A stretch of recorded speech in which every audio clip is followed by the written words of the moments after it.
ચાલો છોકરાઓ, આપણે ચેપ્ટર નંબર 1માં આગળ વધીએ.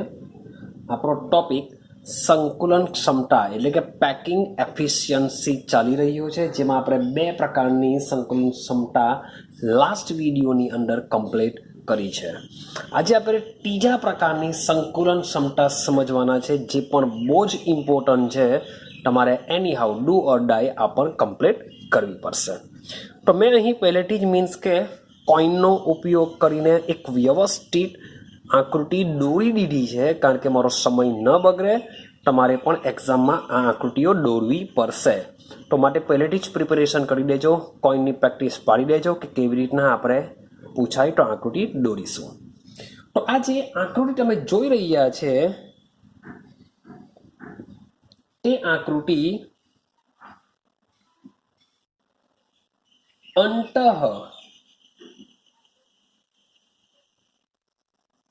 કેન્દ્રિત સમઘનીય રચનામાં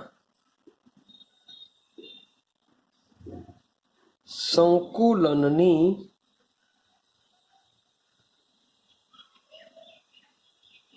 ક્ષમતા નક્કી કરીશું. અંતઃકેન્દ્રીય શબ્દ છે. અંતઃકેન્દ્રીય સમઘનીય રચનામાં સંકુલનની ક્ષમતા. હવે તમને એક્ઝામ્પલ મે બી થોડોક ક્વિઝ કરી નાખે અને એક્ઝામ્પલ સીધો આપે કે ભાઈ સોડિયમમાં પેકિંગ એફિશિયન્સી સમજાવો, તો પણ અંતઃકેન્દ્રીય આવશે. સેમ પોટેશિયમ લઈ લેવ, રૂબિડિયમ લઈ લેવ, ક્રોમિયમ લઈ લેવ, મોલિબ્ડેનમ લઈ લેવ, ટંગસ્ટન લઈ લેવ. તો આ બધા જેટલી પણ આ મેટલ્સ લખેલી છે, બધી મેટલ્સમાં અંતઃકેન્દ્રીય સમઘનીય રચના હોય છે, માટે એની પેકિંગ એફિશિયન્સીમાં અંતઃકેન્દ્રીય સમઘનની જ આપણે લખીશું. ક્લિયર થાય છે? ચાલો, તો આપણે શરૂઆત કરીએ. સૌથી પહેલો પોઈન્ટ આપણે લખીએ અહીંયા કે અહીં આ જે અંતઃકેન્દ્રીય સમઘનીય જે રચના છે, એ રચના સૌથી પહેલા આકૃતિ એકવાર દિમાગમાં ફિક્સ કરી દો. ક્લિયર છે? અંતઃકેન્દ્રિતનો મતલબ શું થાય તે વિચારી લો. તો અંતઃકેન્દ્રિતને આપણે બોડી સેન્ટર્ડ ક્યુબિક કહીએ છીએ. આપણે શું કહીએ છીએ ને? બોડી સેન્ટર્ડ ક્યુબિક કહીએ છીએ.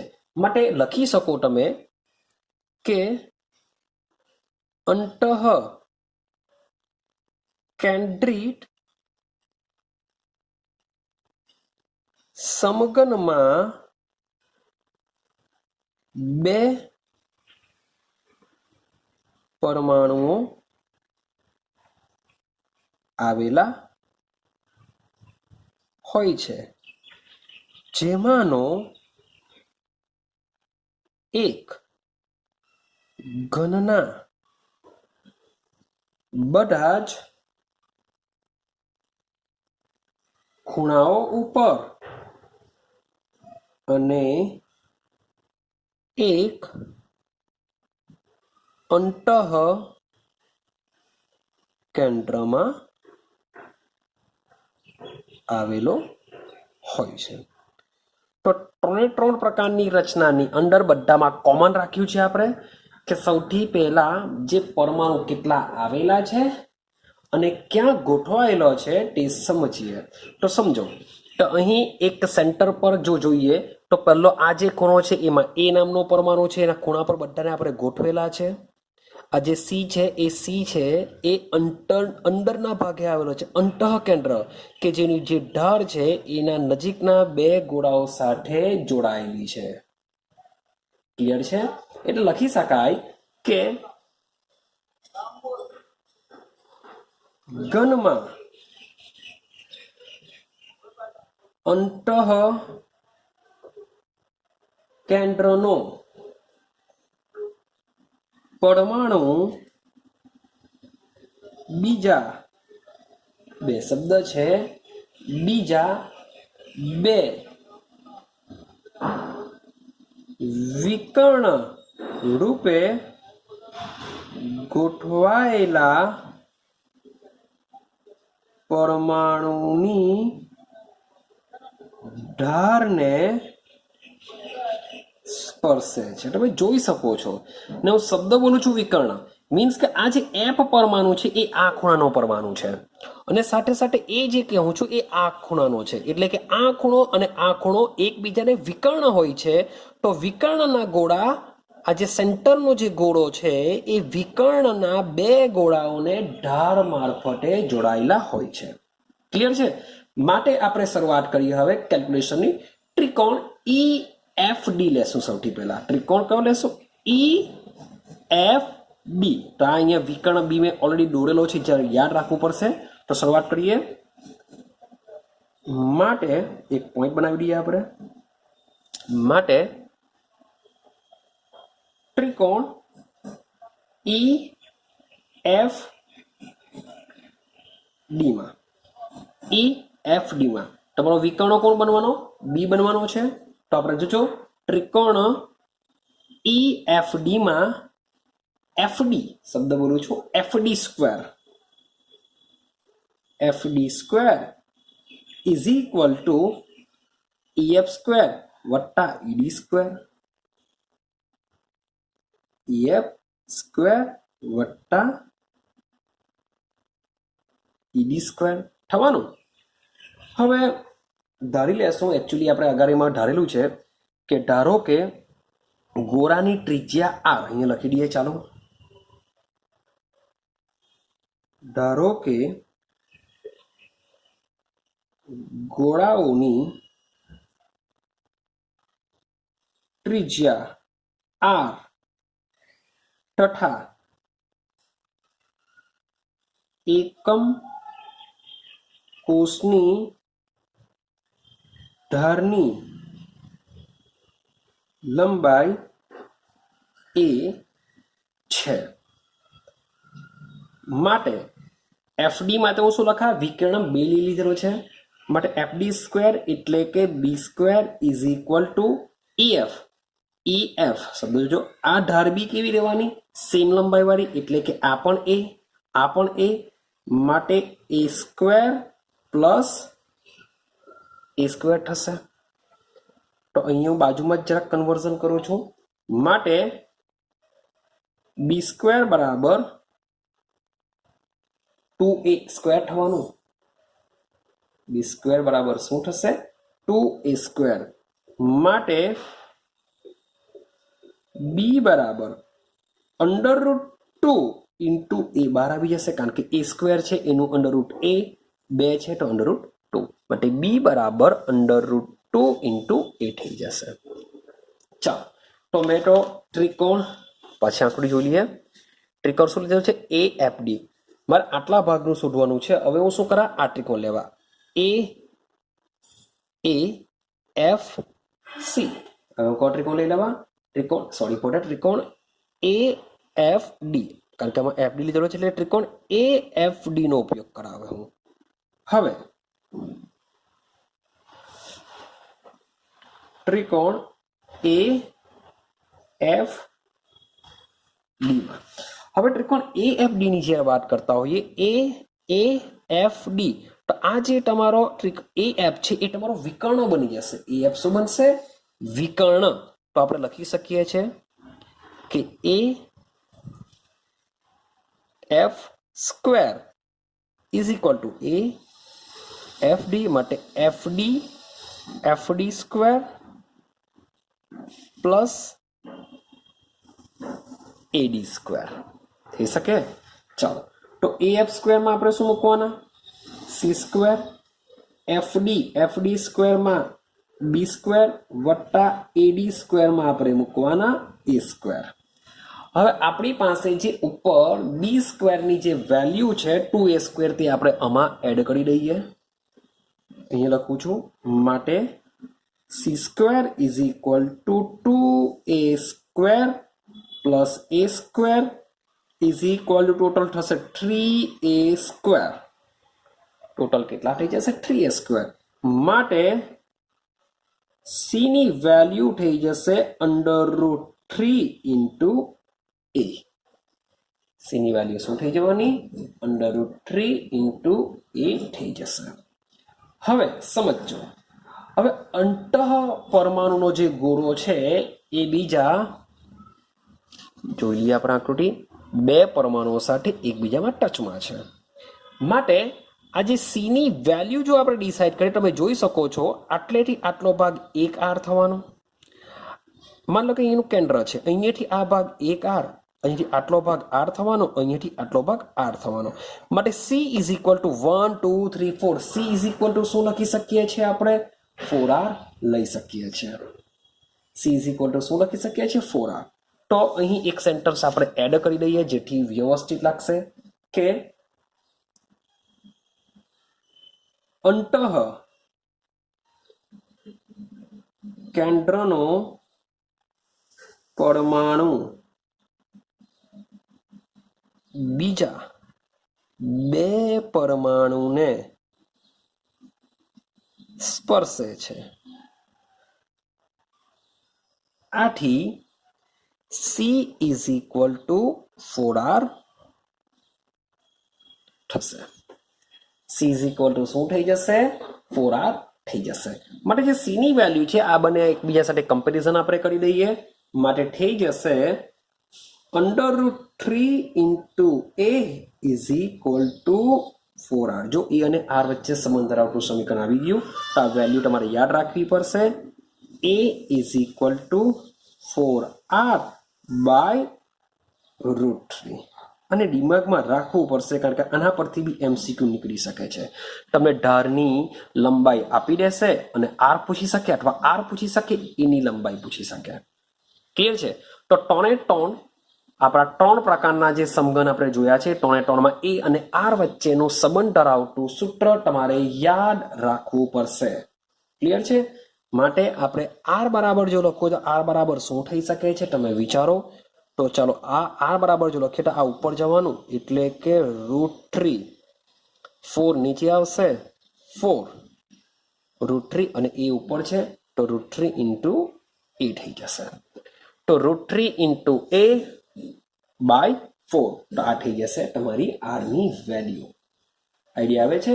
ચાલો, તો ભાઈ મારી પાસે a આવી ગયો, તો હવે આપણે શું શોધી કરીએ? સમઘનનું કદ શોધી કરીએ અથવા એકમ કોષનું કદ શોધી કરીએ. માટે એકમ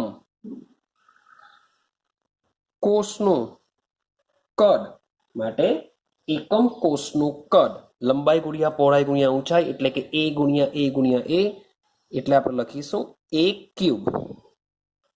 એકમ કોષનું કદ એટલે કે a ક્યુબ. તો a ક્યુબ બરાબર શું થશે? તો 4r બાય √3 નો ક્યુબ થઈ જશે. શું થઈ જશે? 4r બાય √3 આખાનો ક્યુબ થઈ જશે. ક્લિયર થઈ ગયું? ચલો, અને આપણે બેઠો આવી રીતે જ રાખીએ. હવે જોઈએ કે અહીં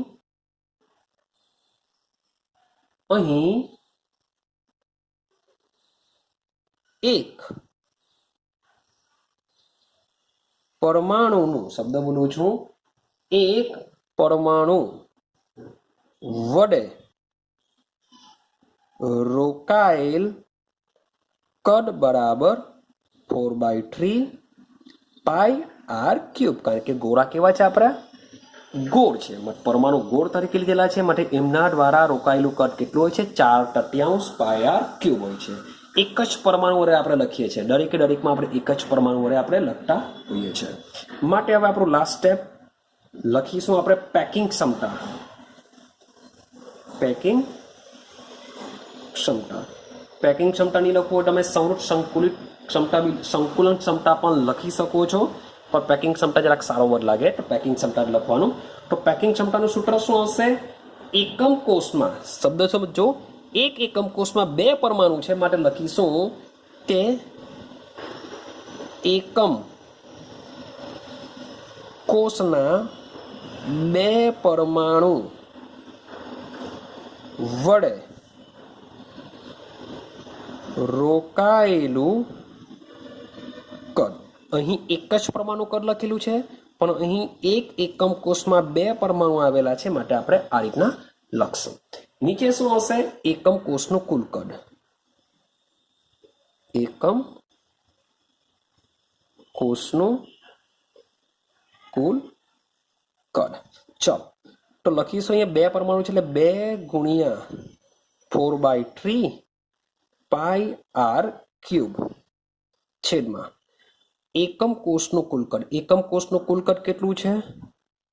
4r/√3 નો ક્યુબ. ચાલો હવે જે બી છે, હા બીજું કે ભાઈ અહીંયા ક્ષમતા એટલે કે ગુણ્યા 100, અહીંયા પણ ગુણ્યા 100 કરીશું. ચલો હવે આનું ખાલી કન્વર્ઝન આપણે કરવાનું છે એટલે કે આપણું કામ થઈ જશે. તો જોઈએ આપણે કેટલું રૂપાંતર કરી શકીએ. બાકી બધું કામ કેલ્સી આપણું કરી દેશે. તો સૌથી પહેલા 4 દુ 8 એટલે કે 8/3 પાઈ આર ક્યુબ. એકચ્યુઅલી પાઈની વેલ્યુ બી મૂકી દેતો ચાલતે, ચાલો કંઈ વાંધો નહીં, પછી મૂકીએ આપણે. હવે અહીંયા શું થશે તો સમજો. નીચે જો વાત કરીએ તો 4 નો ઘન થવાનો, 4 ચોક 16, 16 ચોક 64, તો થઈ જવાનું 64. ક્લિયર છે? 64. હવે √3 નો ઘન, √3 નો ઘન એટલે કે √3 ઇન્ટુ √3 ઇન્ટુ √3, તો 2 વાર √3 ગુણાશે તો બની જશે 3. 2 વાર √3 ગુણાશે તો બની જશે 3, એટલે કે 3 ઇન્ટુ √3 શું બની જશે? 3 ઇન્ટુ √3 બની જશે. અને સાથે સાથે હજુ આર ક્યુબ બાકી રહ્યો, તે આપણે લખી દઈએ આર ક્યુબ. ક્લિયર છે આટલી વસ્તુ? ચાલો શું કેન્સલ થઈ શકે છે? તો ભાઈ આર ક્યુબ, ચાલો વધી જ ગયેલી છે આર ક્યુબ કેન્સલ થઈ જવાનું. ચાલો કઈ વાંધો નહીં, આર ક્યુબ કેન્સલ થઈ જશે. બીજું કઈ કેન્સલ? તમે મીન્સ કે આ અંશનો છેદ છેદમાં જશે, છેદનો છેદ અંશમાં જશે, એટલે કે તમારો આ જે 3 છે એ 3 પણ શું થઈ શકે? કેન્સલ થઈ શકે છે. હવે રહ્યું શું? તો 8 ગુણ્યા 3.14 છેદનો છેદ અંશમાં, એટલે કે ગુણ્યા √3 પણ ઉપર જશે, છેદમાં 64 રહેશે. બીજું તો કઈ રીતે કેન્સલ થઈ ગયા 64. તો ભાઈ આનું તમે કેલ્ક્યુલેશન જો તમે કરશો તો આની વેલ્યુ આવશે 68%. 3 પેકિંગ એફિશિયન્સી તમારે યાદ રાખવાની છે. 3 પ્રકારના સમઘનની પેકિંગ એફિશિયન્સી તમારે યાદ રાખવાની છે. અને પેકિંગ એફિશિયન્સી કેટલી હોય છે? 68% હોય છે. માટે તમને જો પૂછાય કે છિદ્રોનો અવકાશ, તો શું કરીશું? 100 - 68, 100 - 68 કરીશું તો આઈ થિંક સો આન્સર 32% આવશે. 32 ઓકે. તો 32% શું હોય છે? છિદ્રનો અવકાશ હોય છે. અને 68% શું હોય છે? તમારા પરમાણુઓ દ્વારા તમારું કદ રોકાઈ ગયેલું હોય છે. ક્લિયર થાય છે? તો મે બી તમને જો આ ક્વેશ્ચન પૂછાય તો તમારે આટલો વ્યવસ્થિત તમારે લખવાનો છે. એકદમ વ્યવસ્થિત મીન્સ કે એક ફિગર દોરવાની છે. જેટલી બી વસ્તુ આપેલી છે બધી આપણે લખતા જઈએ છીએ, તો તમારી થિયરી કંઈક આ મુજબની એકદમ વ્યવસ્થિત બની જશે. ક્લિયર છે? આ છિદ્રનો અવકાશ એકચ્યુઅલી એમસીક્યુ માટે છે કે જો પૂછાઈ જાય કે અંતઃકેન્દ્રિત સમઘનમાં અવકાશની ક્ષમતા કેટલી હોય, તો અવકાશની ક્ષમતા હોય છે કેટલી? 32%. પણ પરમાણુની ક્ષમતા કેટલી હોય છે? 68%. માટે આવા ક્વેશ્ચન બી એમસીક્યુ માટે કામ લાગતા હોય છે. ક્લિયર છે? ચાલો વાત આગળની કરીએ. શબ્દ સમજતા જજો, મગજમાં ઉતારતા જજો ધીમે ધીમે. હવે એક મજાનું વસ્તુ તમને વાત કરું, એ પણ ખૂબ ઇમ્પોર્ટન્ટ છે. કેમ? કારણ કે એના પરથી એમસીક્યુ અને સાથે સાથે તમને દાખલા ગણવા માટે પણ કામ લાગશે. આ લાસ્ટ પોઈન્ટ છે, આ લાસ્ટ પોઈન્ટ છે કે જે તમને દાખલામાં આવી શકશે. દાખલામાં જે પણ વસ્તુ આવી શકતી હતી તે મેં તમને સમજ 3 જ જાતના દાખલા પૂછી શકાય. એક તો અણુસૂત્રવાળા, એ તો એમસીક્યુમાં જ આવશે. બીજા એ પણ એમસીક્યુમાં જ કે એ આપેલો હોય તો આર શોધવાનું, આર આપેલો હોય તો એ શોધવાનું, પરમાણુની સંખ્યા તો બધી કેલ્ક્યુલેશન કરતા તમને આવડશે. અને આ લાસ્ટ ક્વેશ્ચન જે મીન્સ કે તમને 3 માર્ક્સમાં બી આવી શકે છે આના દાખલા, તમને JEE નીટ લેવલ પર બી આ વસ્તુ કામ લાગી શકે છે. તો માટે બરાબર સમજવાનો પ્રયત્ન કરજો. આનું સૂત્ર તમારે એક યાદ રાખવાનું છે, પણ સાથે સાથે આપણે આ કેવી રીતના આવ્યું છે તે પણ સમજવાનો પ્રયત્ન કરીશું. ચાલો સમજો. હવે આપણો ટોપિક છે. ટોપિક મીન્સ કે તમારે એઝ અ કોઈ યાદ નથી રાખવાનું, મેઇન છે એનું સૂત્ર યાદ રાખવાનું, પણ કેવી રીતના આવેલું છે એ બધું બી આપણે સમજીએ. તો ટોપિક છે આપણો એકમ કોષ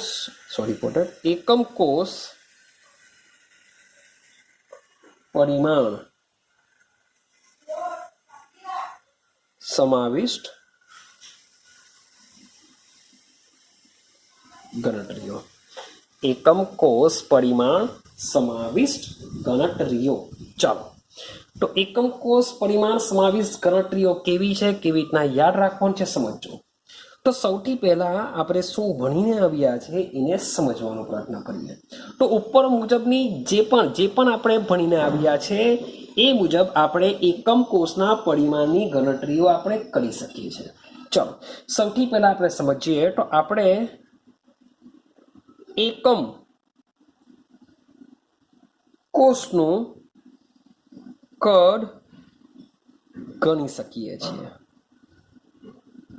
એકમ કોષનું કદ આપણે હમણાં સુધી મીન્સ કે 3 એક્ઝામ્પલ આપણે જોઈને આવ્યા છે, જેમાં આપણે એકમ કોષનું કુલ કદ આપણે ગણીને આવ્યા છે. હવે સમજો કે એકમ કોષનું કદ છે. એકમ કોષનું કદ છે તો એકમ કોષનું શું દર જાણી શકીએ આપણે? કારણ કે આપણા ઘનમાં તો આવા ઘણા બધા એકમ કોષ હશે. જો હું એક એકમ કોષનું દર જાણી શકું કે નહીં જાણી શકું, તો ભાઈ એ જાણી શકાય છે. કેમ?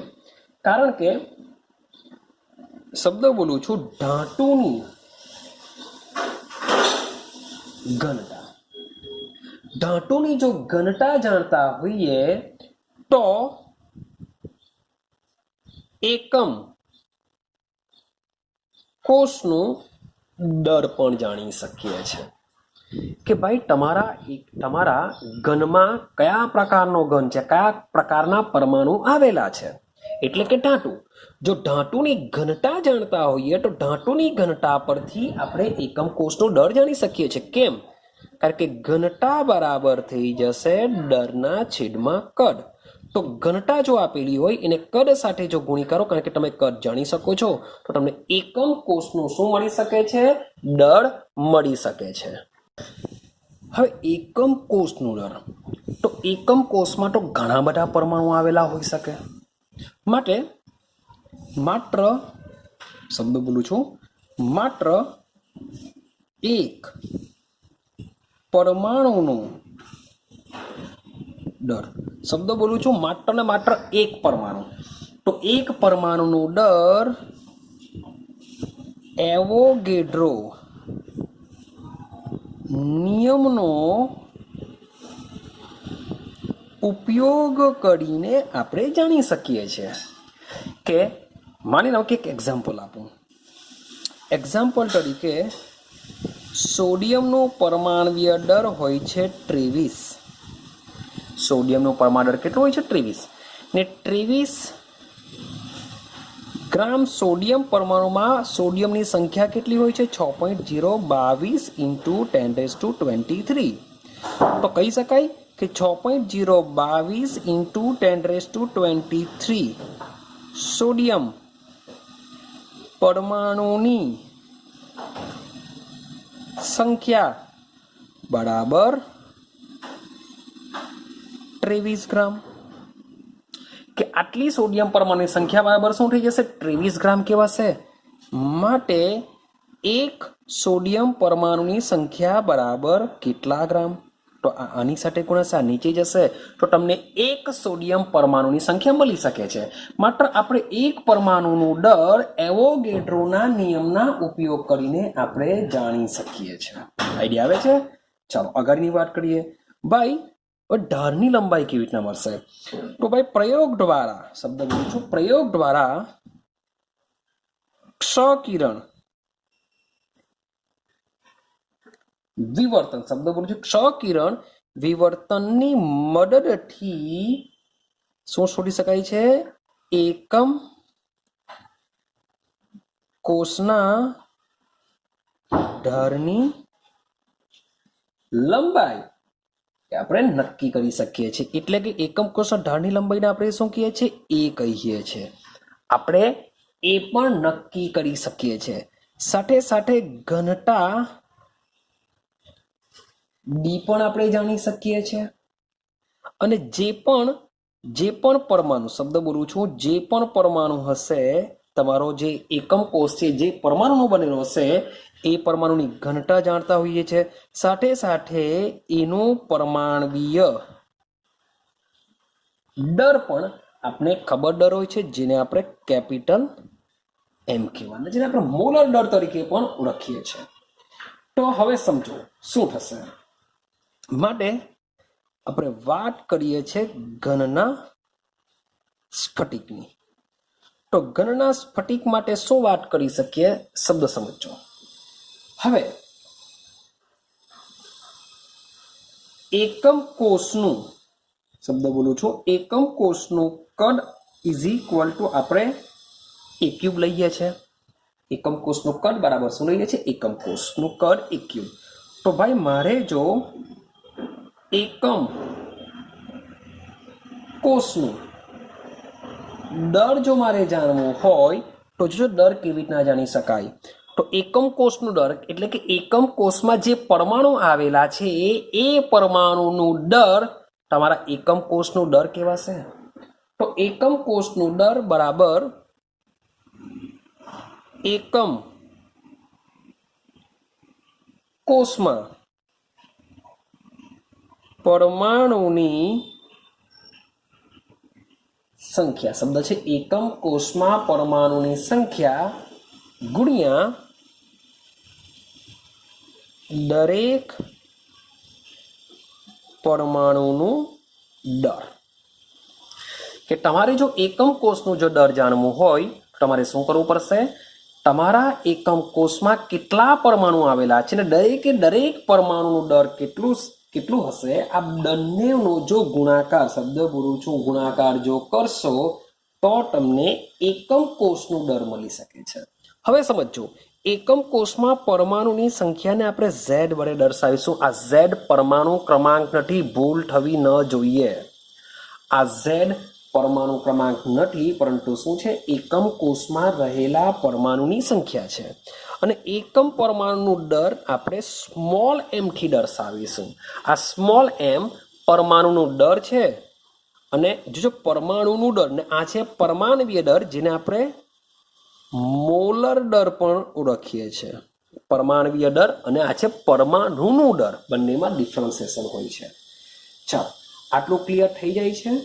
માટે તમારે જો એકમ કોષમાં રહેલા પરમાણુનું જો દર સમજવું હશે, શબ્દ બોલું છું એકલ, શબ્દ છે એકલ, એકમ કોષમાં રહેલા પરમાણુ દર, કે એકમ કોષમાં જેટલા પણ પરમાણુ હશે વોટ એવર, તો એનું એકનું જ તમારે દર જાણવું છે. તો અહીંયા લખીએ છીએ કે એકલ પરમાણુનું દર. એકલનો મતલબ શું થશે? માત્ર ને માત્ર એક પરમાણુનું દર.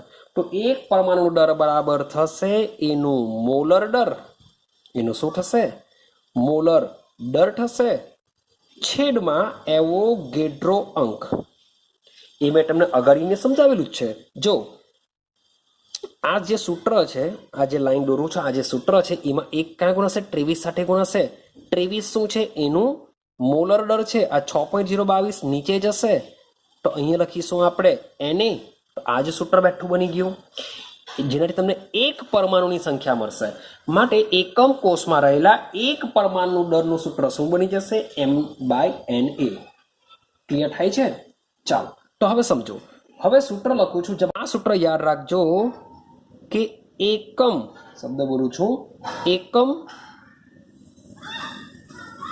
કોષની ઘનતા. શબ્દ છે એકમ કોષની ઘનતા બરાબર, ઘનતાનું સૂત્ર દરના છેદમાં કદ, એટલે કે એકમ કોષનું દર છેદમાં એકમ કોષનું એકમ કોષનો દર છેદમાં એકમ કોષનો કદ. હવે એકમ કોષનો દર શબ્દ બોલું છું, એકમ કોષનો દર, તો અહીં આપણે એકમ કોષનો દર લીધેલું છે z ઇન્ટુ સ્મોલ એમ. શું મૂકીશું ઉપર? ઘનતા એટલે કે D. D is equal to Z into small M છેદમાં એકમ કોષનું કદ એટલે કે એક ક્યુબ. થઈ ગયું આટલું. પરંતુ અહીં આપણે લીધેલું છે કે આ જે એમ છે એ માત્ર એક પરમાણુનું દર છે, એક પરમાણુ દર બરાબર થશે એમ કેપિટલ એમ બાય એને. એટલે કે આ જે સ્મોલ એમ છે તેની જગ્યાએ હું શું મૂકા? કેપિટલ એમ બાય એને મૂકા. માટે ડી માટે લખી દઉં છું, માટે ડી ઇઝ ઇક્વલ ટુ થઈ જશે Z into capital M by A cube into N A. તો ભાઈ આ જે સૂત્ર છે એ સૂત્ર તમારે યાદ રાખવું પડશે. કેમ? હવે આ સૂત્રની અંદર જો આપણે વિચારીએ તો કેટલા પ્રાચલો છે? 1 2 3 4 5 ટોટલ 5 વસ્તુ છે. હવે 5 વસ્તુમાંથી આ જે એને છે તો ફિક્સ છે 6.022 ઇન્ટુ 10⁻23. તો એને કાઢી નાખું તો રહ્યા 4, 1 2 3 4. તો 4 માંથી કોઈ પણ 3ની વેલ્યુ જો આપેલી હોય તો ભાઈ ચોથાની કિંમત શોધી શકાય. ખબર પડે છે કઈ? કે એમ ટુ એકચ્યુઅલી 5 છે પણ 5માં એક તો ફિક્સ વેલ્યુ છે, એ તો બદલાવાની જ નથી. પણ તમે આ જે 4 છે 4 માંથી કોઈ પણ 3 વેલ્યુ જો આપેલી હોય તો તમે ચોથાની વેલ્યુ શોધી શકાય છે. આવા ક્વેશ્ચન પૂછાતા હોય છે. તો સૌથી પહેલા હું આવા જ ક્વેશ્ચન તમને સોલ્વ કરાવું ને પછી થોડાક કોમ્પ્લિકેટેડ પર જઈએ. ચાલો સમજો. તો આ જે સૂત્ર છે સૂત્ર તમારે યાદ રાખવાનું છે. કેવી રીતના આવેલું છે એની પણ મેં તમને વાત કરી. ક્લિયર છે? સમજો. JEE નીટ પર બી કામ લાગશે. હજુ બી કેવું, આ ઝેડ પરમાણુ ક્રમાંક નથી, એ શું છે? પરમાણુની સંખ્યા છે. તમારો જે મુજબનો એકમ કોષ હશે તેમાં જેટલા પરમાણુ હશે એની સંખ્યા અહીંયા મૂકીશું. આ છે એનું મોલર દર. એક ક્યુબ એટલે કે એકમ કોષનું કુલ કદ, અને Na એટલે એવોગેડ્રો અંક, ડી એટલે કે ઘનતા. ચાલો તો ક્વેશ્ચન જોઈએ. ક્વેશ્ચન જોશો એટલે તમને આઈડિયા આવશે કે ભાઈ કેવી રીતના સૂત્ર યુઝ કરવાનું છે. ચાલો હવે આપેલું છે સિલ્વર CCP લેટિસ રચે છે. ભાઈ આ બી એક પ્રકારનો MCQ કહેવાય. તમને પૂછે કે ભાઈ સિલ્વર નીચેના પૈકી કયા પ્રકારની લેટિસ રચે છે? આન્સર આવશે CCP. Silver CCP. Silver CCP. Ready? અથવા CCP લેટિસ રચના નીચેનામાંથી કયો પરમાણુ રચશે? તો સિલ્વર. બીજા બી આવી શકે પણ હાલ પૂરતું સિલ્વર. ચાલો. અને તેના સ્ફટિકના સકિરણનો અભ્યાસ દર્શાવે છે. એટલે કે સકિરણ દ્વારા એકમ કોષની ધારની લંબાઈ 408.6 pm છે. કેટલી છે? 408.6 pm છે. તો સિલ્વરની ઘનતા ગણો. મીન્સ કે ઘનતા is equal two question mark. સાથે સાથે સિલ્વરનું પરમાણવીય દળ આપેલું છે. પરમાણવીય દળ એટલે કે કેપિટલ એમ આપેલું છે તમને 160.9. એકચ્યુઅલી 160.9 આપણે મોટે ભાગે કેટલું લઈએ છીએ? 108 લઈએ છીએ. 160.9 છે. જે વેલ્યુ આપેલી છે બેઠી આપણે એ જ વેલ્યુનો ઉપયોગ કરવો પડશે. ક્લિયર થાય છે? ચાલો હવે જરાક શું ટ્વિસ્ટ છે તેની વાત કરું. ભાઈ આવી રીતના જ મીન્સ કે ક્વેશ્ચન 1 માર્કમાં પૂછાશે. સૌથી પહેલા સમજો કે અહીં જે એકમ કોષની ધાર છે એ PM માં આપેલી છે, પિકોમીટર. તો એની જગ્યાએ આપણે શામાં કન્વર્ઝન કરવું પડશે? મીટરમાં કન્વર્ઝન કરવું પડશે. તો 1 PM બરાબર 10⁻12 મીટર. માટે સૌથી પહેલા આ યાદ રાખો. A ઇઝ ઇક્વલ ટુ શું કરીશું? 408.6 ઇન્ટુ 10⁻12 મીટરમાં કન્વર્ઝન કરીશું. આટલું ડન થઈ ગયું? હા કે ના? ચાલો હવે તમારી પાસે જે સિલ્વરનું મોલર દર હોય છે એનો એકમ હોય છે U. એનો એકમ શું હોય છે? U હોય છે. U નો મતલબ થાય ગ્રામ પ્રતિ મોલ. U નો એકમ શું હોય છે? ગ્રામ પ્રતિ મોલ U નો એકમ હોય છે. માટે આ જે વેલ્યુ છે એ વેલ્યુનું આપણે કન્વર્ઝન કરીશું કિલોગ્રામ પ્રતિ મોલ, અથવા કિલોગ્રામમાં નહીં રાખવું અને આપણે ગ્રામમાં જ રાખીએ. આપણે શું કરીશું? ગ્રામમાં જ રાખવાનો પ્રયત્ન કરીશું. તમે અહીંયા મીટરમાં રાખેલું છે, તો લાસ્ટ તમારો જે એકમ બનશે, કારણ કે આપણે શોધવાની છે ઘનતા. ઘનતાનું સૂત્ર ઘનતા બરાબર દરના છેદમાં કદ.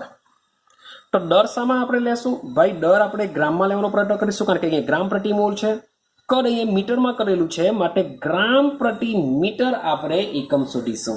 મીન્સ કે જો ગ્રામ અથવા તો કિલોગ્રામ પ્રતિ સેન્ટીમીટરમાં બી શોધી શકો છો, ગ્રામ પ્રતિ મીટર અથવા ગ્રામ પ્રતિ સેન્ટીમીટર. તમારે જે મુજબ તમારે એકમ કન્વર્ઝન કરવો હોય તે મુજબ આ વેલ્યુ લઈ શકો છો. એટલે કે યુ છે એટલે કે ગ્રામ પ્રતિ મોલ. જો તમારે કિલોગ્રામ પ્રતિ મોલ એટલે કે આનો આન્સર જો તમારે કિલોગ્રામમાં શોધવું હોય તો અહીંયા 10⁻³ મૂકવા પડશે.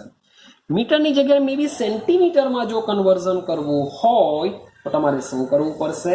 આ જે વેલ્યુ છે એમાં હજુ પણ બીજા 2 વધારવા પડશે, ઘટાડવા પડશે, કારણ કે સેન્ટીમીટરમાં જવું છે તમારે, મોટામાંથી નાના એકમમાં જવું છે. માટે વધારો એટલે કે મીન્સ કે ગુણ્યાકાર કરવા પડશે, એટલે અહીંયા માઇનસ છે એટલે કે -10 થઈ જશે. પણ આપણે મીટરમાં શોધીશું અને ગ્રામમાં શોધીશું. ચાલો, તો ભાઈ ઘનતાનું સૂત્ર ડી યાદ કરો. સૂત્ર શું છે? D is equal to Z a³ ZAM jam.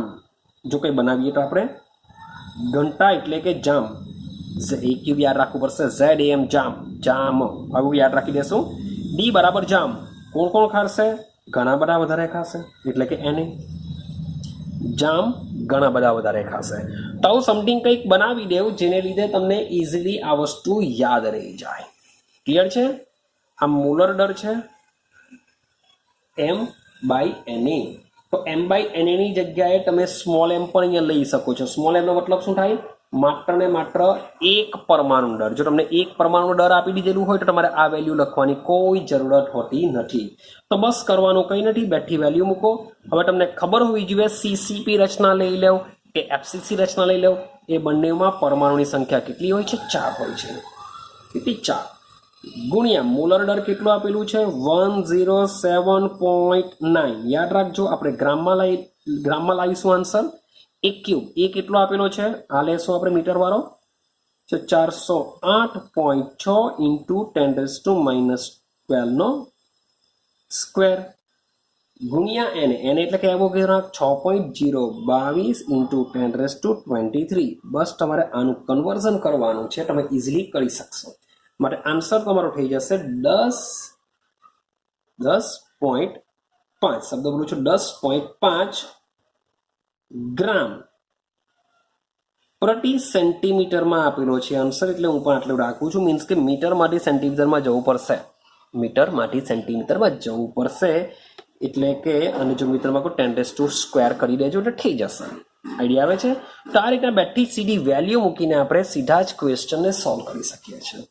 Same એવો એક બીજો એક્ઝામ્પલ તમને કહું કે ભાઈ ક્ષ-કિરણ વિવર્તન દ્વારા જે કોપર છે એ કોપરમાં આઈડિયા આવી કે એક FCC એકમ રચના ધરાવે છે. કોપર કઈ રચના ધરાવે છે? FCC એકમ કોષ લેટીસ રચના ધરાવે છે એવું ખબર પડી. અને આ જ ક્ષ-કિરણ પરથી એની ધારની લંબાઈ એ તમને ખબર પડી 3.608 × 10⁻8 સેન્ટીમીટર. અહીંયા બી સેન્ટીમીટરમાં ઓલરેડી આપેલું છે, એટલે એટલી વસ્તુ દિમાગમાં ફિટ કરી દઈએ કે ભાઈ જે પણ ક્વેશ્ચન આવશે એમાં જે ધારની લંબાઈ છે હંમેશા આપણે સેન્ટીમીટરમાં લાવીશું. એટલે કે જે મીટરમાં હોય તો આપણે એને સેન્ટીમીટરમાં જ કન્વર્ઝન કરી દેશું, એટલે કે પ્રોબ્લેમ જ નહીં આવે, આન્સર આપણો સેન્ટીમીટરમાં આવી જશે. આઈડિયા આવે? એટલે સેન્ટીમીટરમાં જ આપણે લાવવાનો પ્રયત્ન કરશું. યાદ રાખજો. આ આગળ જઈએ ભાઈ. બીજા એક પ્રયોગમાં કોપરની ઘનતા, આ જ કોપરની ઘનતા બીજા પ્રયોગમાં કરવામાં આવી અને જાણવા મળી. કોપરની ઘનતા આપેલી છે 8.92 ગ્રામ પ્રતિ સેન્ટીમીટર ક્યુબ. અહીંયા તો ઓલરેડી આપેલું જ છે સેન્ટીમીટર. એનો મતલબ એમ થાય કે આ ધારની લંબાઈ બી સેન્ટીમીટરમાં જ હોવી જોઈએ. બંને એકમ સેમ હોવું જોઈએ. જો આ મીટરમાં હટે તો આ મીટરમાં હટે તો આપણે આ મીટરમાં કન્વર્ઝન કરવું પડે. મીન્સ કે બંને એકમ સેમ થવા જોઈએ. તો પૂછેલું છે કોપરનું પરમાણવીય દર. કોપરનું પરમાણવીય દર એટલે કે એમ શોધવાનો છે. હવે તમને ખબર છે કોપરનું પરમાણુ 63.5 જેવું હોય છે. આપણે 63.5 યુ જેવું લઈએ છે, પણ એ આપણે દાખલો ગણીને સોલ્વ કરવાનું છે કે 63.5 યુ જેટલું હોય છે. જોઈએ આ દાખલા દ્વારા કેટલું આવી શકે. તો ભાઈ સેમ સૂત્ર એ જ મૂકીશું. ઘંટા બરાબર જામ, ઝેડ એક ક્યુબ એમ. ભાઈ ઘણા બધા ખાશે, બેઠવા સૂત્ર યાદ રાખીશું. હવે એફસીસીના એક એકમ કોષમાં પણ સેમ સંખ્યા હોય છે 4. હા, પહેલા સોરી ફોર ડેટ, આપણે શોધવાનું ઘંટા નથી. હવે જે શોધવાનું છે એને કરતા બનાવી દઈએ પહેલા. તો ભાઈ આપણે કેપિટલ એમ શોધવાનો છે, તો કેપિટલ એમ બરાબર થઈ જશે, ઉપર આ બધું ચલાવી દઈએ, તો ડી ગુણ્યા એ ક્યુબ ઇન્ટુ એને છેદમાં ઝેડ. છેદમાં શું હશે? ઝેડ આવશે. ચાલો, તો બધી જ વેલ્યુ મૂકતા જઈએ એટલે કે આપણે આન્સર મળી જશે. તો સૌથી પહેલા ઘનતાની વાત કરીએ. ઘનતા આપેલી છે 8.92. ચલો એ કેટલો આપેલો છે? તો અહીંયા આપેલો છે 3.608 ઇન્ટુ 10⁻⁸ નો ક્યુબ કરેલો છે. એવોગેડ્રો 6.022 ઇન્ટુ 10⁻23 છેદમાં પરમાણુની સંખ્યા હોય છે 4. તો આ રીતનું તમે કેલ્ક્યુલેશન કરશો તો ભાઈ આન્સર તો 63.1 યુ આવી જશે, ગ્રામ પ્રતિ મોલ. યુ એટલે કે શું? ગ્રામ પ્રતિ મોલ. તો આટલી વેલ્યુ તમને મળી જશે. ક્લિયર થાય છે? જો 63 થી સમથિંગ અલગ આવી તો સમજી લેવાનું કે આપણે કશે પણ ભૂલ કરી હશે, કારણ કે કોપરનું પરમાણુ દર 63.5 હોય છે. 63.5 આપણે લઈએ છીએ, તો આન્સર 63 તો આવવો જ જોઈએ. 63 જો નહીં આવે તો સમજવાનું આપણે કશે ભૂલ કરી હશે. રેડી? તો આ મુજબના મીન્સ કે સીધા જ ક્વેશ્ચન પૂછાઈ જશે, તો ઇઝીલી તમે સોલ્વ કરશો એમસીક્યુની અંદર. પણ માની લો કે 3 માર્ક્સમાં આવા કંઈ ક્વેશ્ચન બી પૂછી શકાય. જોજો બરાબર. એક તત્વની રચના, ચાલો, અંતઃકેન્દ્રિત સમઘનીય છે, એટલે કે એક તત્વ બીસીસી રચના ધરાવે છે. એક તત્વ કઈ રચના ધરાવે છે? બીસીસી રચના ધરાવે છે. અને ક્ષ કિરણ દ્વારા તેના કોષની ધાર એટલે કે એ આપેલી છે 288 pm. શું આપેલ છે? 288 pm આપેલી છે. ચાલો આગળ જઈએ. તત્વની ઘનતા ડી આપેલી છે 7.2 ગ્રામ પ્રતિ સેન્ટીમીટર ક્યુબ. એટલે કે ભાઈ આને મારે શામાં કન્વર્ઝન કરવું પડશે? સેન્ટીમીટરમાં કરવું પડશે. તો ક્વેશ્ચન જોજો. તત્વના 208 ગ્રામમાં કેટલા પરમાણુ હશે? તત્વના 208 ગ્રામમાં કેટલા પરમાણુ હશે એવું પૂછેલું છે. એટલે કે ક્વેશ્ચનને સમજો. તત્વના તમને 208 ગ્રામ આપેલા છે, અને 208 ગ્રામમાં કેટલા પરમાણુ આવેલા હોઈ શકે એવું પૂછવાની વાત કરી છે. તો ક્વેશ્ચન મીન્સ કે થોડો કોમ્પ્લિકેટેડ બની જશે, સીધો સિમ્પલ નથી કે તમને બધી વસ્તુ આપી દીધેલી છે અને તમે એના પરથી શોધી કાઢશો. તો આવા ક્વેશ્ચનમાં સ્ટેપ બાય સ્ટેપ સમજવાનો પ્રયત્ન કરજો કે યુઝ તો 100% પેલું સૂત્રનો યુઝ કરીશું, કારણ કે ઘનતા આપેલી છે. તો તત્વના 208 ગ્રામમાં કેટલા પરમાણુ હશે? તો સૌથી પહેલા એક કામ એવું જ કરીએ કે અહીં ઘનતા ગ્રામ પ્રતિ સેન્ટીમીટર ક્યુબમાં આપેલી છે. તો સૌથી પહેલા જે ધારની લંબાઈ છે એ ધારની લંબાઈને આપણે કન્વર્ઝન કરીએ. પણ ધારની લંબાઈ એટલે કે આપણે સૌથી પહેલા શોધી કાઢીશું એકમ કોષનું કદ શોધીશું. સમજો શું શોધીશું? પહેલા સૌથી પહેલા એકમ કોષનું કદ. એકમ કોષનું કદ હોય છે 1 ક્યુબ. તો 1 ક્યુબ બરાબર શું થશે? 288 ઇન્ટુ 10⁻⁻10 સેન્ટીમીટર ક્યુબ. એટલે કે જે પિકોમીટર છે એ પિકોમીટરમાં કન્વર્ઝન શામાં કર્યું? સેન્ટીમીટર ક્યુબમાં કર્યું. માટે આનો તમે ઘન કરશો, સોરી પોટેટ એ ક્યુબ એટલે કે આનો ઘન કરવો પડશે. તો આનો ઘન કરશો, આ 10⁻³ એટલે કે -30 આન્સર આવશે. તમે કન્વર્ઝન કરશો તો આન્સર ચેક કરી લેજો, આવી જ જશે 2.39 × 10⁻23 સેન્ટીમીટર ક્યુબ. એટલે કે મેં શું કર્યું, સૌથી પહેલા એકમ કોષનું કદ શોધી કાઢ્યું. મેં શું કર્યું, એકમ કોષનું કદ શોધી કાઢ્યું. ચાલો, કારણ કે ઓલરેડી આપેલું છે, તમે એના પરથી એકમ કોષનું કદ શોધી કાઢ્યું. હવે ઘનતા આપેલી છે. શું આપેલી છે? તત્વની ઘનતા. ચાલો સમજીએ. તો તત્વની ઘનતા બરાબર તત્વનું દર છેદમાં તત્વનું કદ. તત્વની ઘનતા બરાબર તત્વનું દર છેદમાં તત્વનું કદ. તો અહીંયા આપેલું છે તત્વના 208 ગ્રામમાં, એટલે કે તત્વનું દર આપેલું છે, ઘનતા આપેલી છે, એના પરથી તત્વનું કદ આપણે મળી જશે. તો શોધી કાઢીએ. માટે તત્વનું કદ, તત્વ કેટલું મોટો હશે એ સમજી લઈએ આપણે. તો તત્વનું કદ આ ઉપર જશે, આ નીચે આવશે. માટે તત્વનું દર છેદમાં તત્વની ઘનતા. ચાલો, તત્વનું દર કેટલું છે? 208 ગ્રામ. ઘનતા કેટલી આપેલી છે? 7.2 ગ્રામ પ્રતિ સેન્ટીમીટર ક્યુબ. એટલે કદ શામાં આવશે? સેન્ટીમીટર ક્યુબમાં આવી જશે. તો આનું તમે કન્વર્ઝન કરશો તો આન્સર મળશે 28.88 સેન્ટીમીટર ક્યુબ. મીન્સ કે મેં શું શોધી કાઢ્યું? તત્વનું કદ શોધી કાઢ્યું. તત્વનું કદ. ચાલો, હવે આ તત્વનું જેટલું બી કદ હશે તો આટલા કદમાં કેટલા એકમ કોષ હશે તે જોઈએ. તત્વના કદમાં એકમ કોષની સંખ્યા જોઈએ. તત્વના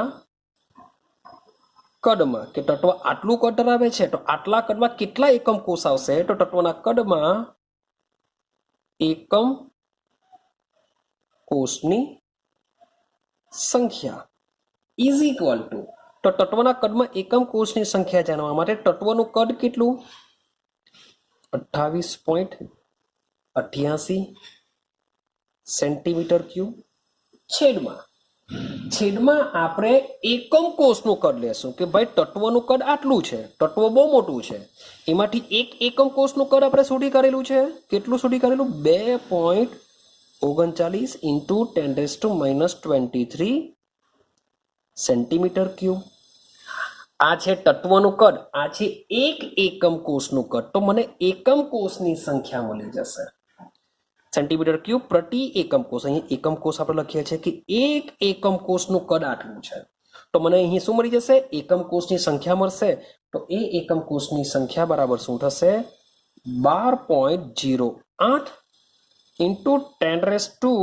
10⁻³ જશે. આટલા એકમ કોષ છે. શું છે? આ તો એકમ કોષની સંખ્યા શોધી કે તત્વનો આ જે 208 ગ્રામ છે, તત્વના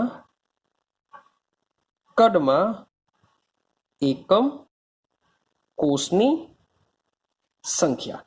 તો 208 ગ્રામ તત્વના કદમાં 12.08 × 10⁻23 જેટલા એકમ કોષ આવેલા છે. પણ આપણે તો પરમાણુની સંખ્યા પૂછેલી છે. તો સમજો, રચના કઈ છે? બીસીસી. અહીં આપણે જાણીએ છીએ કે BCC body centred cubic, BCC એકમ કોષમાં કેટલા પરમાણુ આવેલા છે? 2 પરમાણુ આવેલા હોય છે. આપણે આ જ વિડીયોમાં બીસીસી જોઈને આવેલા છે. બધા ખૂણાઓ દ્વારા એક અને સ્ફટિકની એકમ કોષની અંદરના ભાગમાં એક પરમાણુ, એટલે ટોટલ 2 પરમાણુ, એટલે કે એક એકમ કોષમાં 2 પરમાણુ આવેલા છે. એક એકમ કોષમાં 2. આપણી પાસે એકમ કોષની સંખ્યા આટલી છે. તો ભાઈ આની સાથે જો હું ગુણ્યા 2 કરી દઉં તો મને શું મળી જશે? પરમાણુની સંખ્યા મળી જશે. માટે 208 ગ્રામમાં પરમાણુની સંખ્યા ઇઝ ઇક્વલ ટુ એકમ કોષ કેટલા છે? 12.08 × 10⁻23 બસ એની સાથે ગુણ્યા 2 કરી દેવા. કેમ ગુણ્યા 2 કર્યા? કારણ કે એક એકમ કોષમાં 2 પરમાણુ હોય છે, માટે એકમ કોષની સંખ્યા સાથે હું ગુણ્યા 2 કરી દેવા તો તમને જે બી આન્સર મળશે 12 દુ 24, 8 દુ 16 ગુણ્યા 10⁻23 પરમાણુ. બસ ધેટ્સ ઇટ. અહીં તમારો આન્સર આવી જશે. મીન્સ કે આ મુજબના પણ ક્વેશ્ચન પૂછાતા હોય છે. એવું નહીં કે સીધું જ ઘંટાનું સૂત્ર આપી દીધું, પેલા 4 પ્રાચલોમાંથી 3 પ્રાચલો આપી દેશે, 1 સુધી કરશે તો બહુ સિમ્પલ ક્વેશ્ચન થઈ ગયો, ખાલી સૂત્ર યાદ રાખવાનું છે. પણ આ મુજબના ક્વેશ્ચન બી જરાક ચેક કરો કે તમને 208 ગ્રામમાં કેટલા પરમાણુ હશે પૂછેલું છે. તો એના માટે મેં શું કર્યું કે એકમ કોષની સંખ્યા જાણવી પડશે મારે. હવે એકમ કોષની સંખ્યા જાણવા માટે મારે સમજવું પડશે કે આ જે તત્વોનું જે કદ છે એ તત્વોનું કદ કેટલું હશે ને સાથે સાથે એક એકમ કોષનું કદ કેટલું હશે. તો એના પરથી મને એકમ કોષની સંખ્યા મળે. હવે તત્વનું કદ જાણવા માટે એની ઘનતાનો ઉપયોગ કર્યો મેં કે તત્વની ઘનતા બરાબર તત્વનું દળ છેદમાં તત્વનું કદ. એના પરથી તત્વનું કદ શોધ્યું તે મેં અહીંયા મૂકી દીધું. હવે આ શું છે? એકમ કોષનું કદ. તો એકમ કોષનું કદ માટે એ આપી દીધેલો છે. તો સૌથી પહેલા એકમ કોષનું કદ શોધી કરો. તો એકમ કોષનું કદ શોધો, તત્વનું કદ શોધો તો તમને એકમ કોષની સંખ્યા મળશે કે એકમ કોષની સંખ્યા બરાબર તત્વોનું કદ છેદમાં એક એકમ કોષનું કદ. શબ્દ બોલું છું, એક એકમ કોષનું કદ. તો આના પરથી એકમ કોષની સંખ્યા મળશે. સંખ્યા પરથી પરમાણુની સંખ્યા પણ શોધી શકાય છે. આઈડિયા આવે છે? તો આ મુજબના ક્વેશ્ચન તમારા સોલ્વ કરવા પડશે. ક્લિયર છે? તો અહીં સુધી મીન્સ કે તમારા આ ચેપ્ટરમાં જેટલા પણ દાખલા પૂછાશે, જેટલા પણ કેલ્ક્યુલેશન કરવાવાળા એમસીક્યુ હોય છે એ બધા જ આટલા પોઈન્ટમાંથી આવતા હોય છે. ક્લિયર છે? કયા કયા એમસીક્યુ પૂછાતા હોય છે? ભાઈ એકમ કોષમાં પરમાણુની સંખ્યા કેટલી, ક્લોઝ પેકિંગ રચના, ભાઈ ક્ષમતા કેટલી, અવકાશીય છિદ્ર કેટલા, એ આપેલો હોય, આર પૂછેલો હોય, આર આપેલો હોય, એ પૂછેલો હોય. તો આ બધા જ ક્વેશ્ચન મીન્સ કે ઘંટાવાળા ક્વેશ્ચન, આ બધી વસ્તુ તમારે યાદ રાખીને ચાલવું પડશે તો જ તમે આ ચેપ્ટરના ક્વેશ્ચન સોલ્વ કરી શકશો. સાથે સાથે મોટે ભાગે અણુસૂત્રવાળા ક્વેશ્ચન બી એ લોકો વારંવાર પૂછતા હોય છે કે ભાઈ ઘનના ખૂણા પર છે, અંદર છે, ચતુષ્ફલકે છિદ્ર કેટલા રોકાયેલા છે, અષ્ટફલકે છિદ્ર કેટલા રોકાયેલા છે. આ બધી જ વસ્તુ તમારે ધ્યાનમાં રાખીને ચાલવું પડશે. ક્લિયર છે? એક એકમ કોષમાં કેટલા પરમાણુ આવેલા હોય, કેટલા અષ્ટફલકે છિદ્ર, કેટલા સમચતુષ્ફલકીય છિદ્ર, આ બધી જ વસ્તુ દિમાગમાં ફિટ કરીને ચાલજો તો જ આના ક્વેશ્ચન તમે સોલ્વ કરી શકશો. ક્લિયર? તો હવે શું કરશું? તો હવે પછીના ચેપ્ટરમાં આપણે જેમ કોઈ પણ માણસ પરફેક્ટ નથી હોતો, કોઈ પણ વાયુ આદર્શ હોતો નથી, તેમ કોઈ પણ આપણો સંપૂર્ણ સ્ફટિકમય ઘન પદાર્થ પણ સંપૂર્ણ સ્ફટિકમય હોતો નથી. તેમાં કેટલીક અપૂર્ણતા રહેલી હોય છે.